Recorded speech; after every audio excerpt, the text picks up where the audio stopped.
उत्तर प्रदेश अब गो संरक्षण, प्राकृतिक खेती और ग्रामीण अर्थव्यवस्था के नए मॉडल के रूप में पहचान बना रहा है।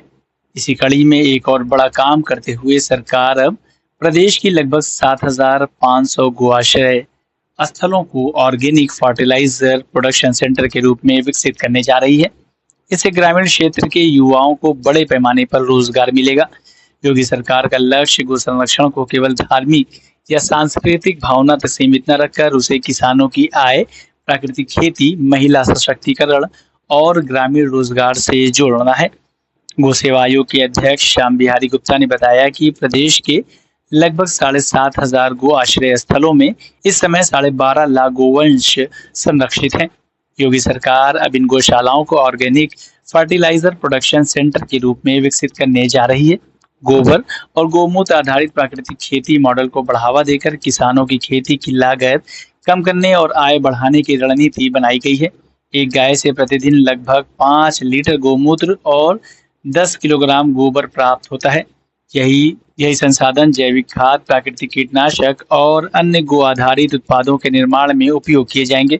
इससे रासायनिक उर्वरकों पर निर्भरता घटेगी और मिट्टी की उर्वरा शक्ति बढ़ेगी।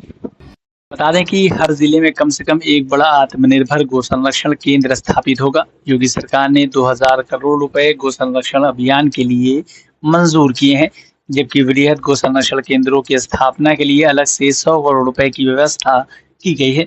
इस प्रकार कुल 2,100 करोड़ रुपए व्यय होंगे। प्रदेश में 155 वृहद गो संरक्षण केंद्रों का निर्माण भी तेजी से चल रहा है। योगी सरकार का लक्ष्य है कि आने वाले समय में प्रत्येक जिले में कम से कम एक बड़ा आत्मनिर्भर गो संरक्षण केंद्र स्थापित किया जाए। मुख्यमंत्री योगी आदित्यनाथ के निर्देश पर अब महिला स्वयं सहायता समूह और किसान उत्पादक संगठनों एफपीओ को भी गो आश्रय स्थलों को संचालन से जोड़ा जाएगा।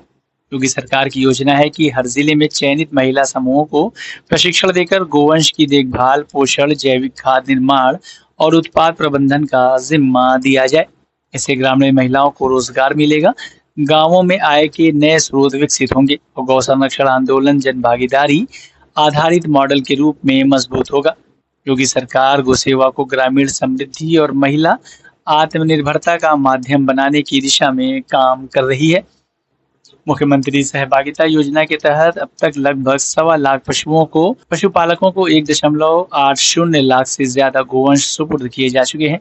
गोवंश के भरण पोषण के लिए सरकार 50 रुपए प्रतिदिन प्रति गोवंश की दर से डीबीटी के माध्यम से सीधे पशुपालकों के खाते में राशि भेज रही है।